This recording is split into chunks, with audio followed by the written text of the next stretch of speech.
തിരുവചന സന്ദേശങ്ങൾ ശ്രവിക്കുന്നതിനായി ഭാഗ്യവചനധാര ഇന്ന് തന്നെ സബ്സ്ക്രൈബ് ചെയ്യുക. ദൈവം നിങ്ങളെ അനുഗ്രഹിക്കട്ടെ.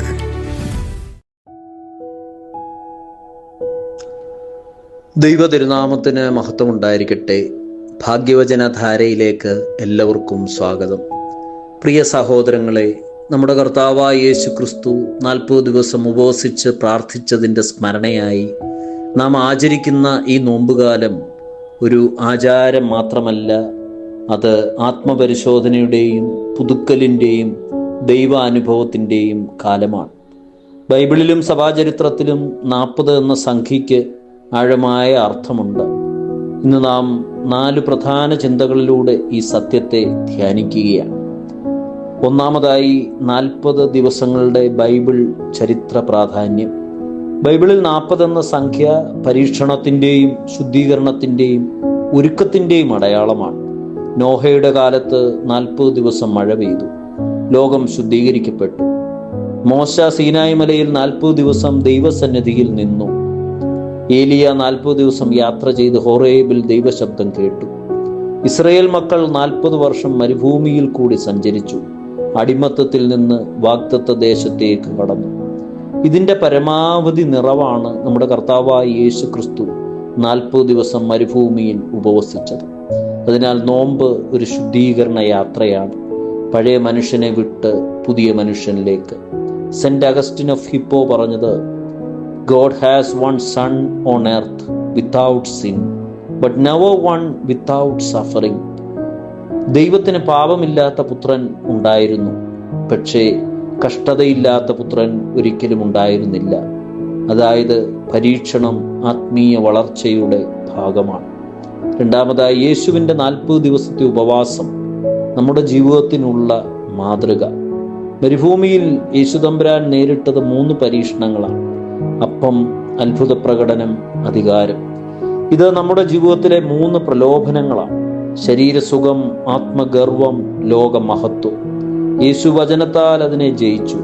അതിനാൽ നോമ്പുകാലം ഭക്ഷണം ഒഴിവാക്കുന്നത് മാത്രമല്ല, ദൈവവചനത്തിൽ ഉറച്ചു നിൽക്കലാണ്, ബലം പ്രാപിക്കലാണ്.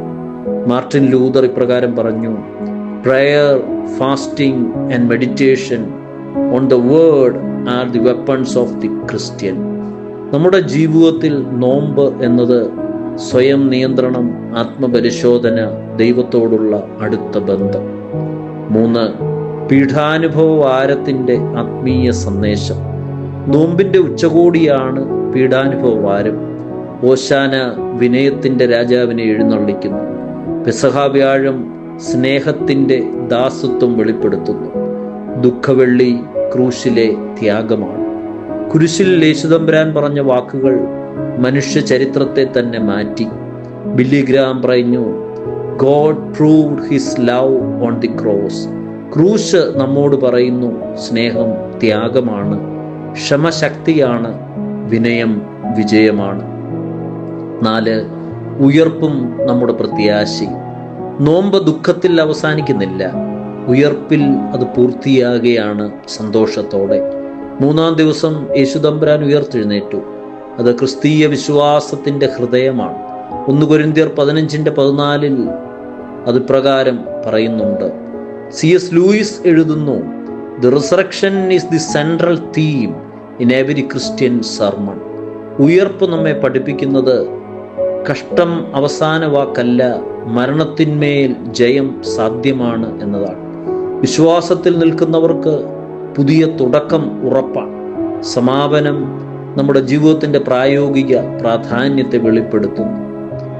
ഈ 40 ദിവസങ്ങൾ ആത്മപരിശോധനയുടെ സമയം, ക്ഷമയും വിനയവും അഭ്യസിക്കുന്ന സമയം, പ്രാർത്ഥനയും ദാനവും വർദ്ധിപ്പിക്കുന്ന സമയം, ക്രൂശിലേക്കും ശൂന്യ കല്ലറയിലേക്കും നോക്കുന്ന സമയം.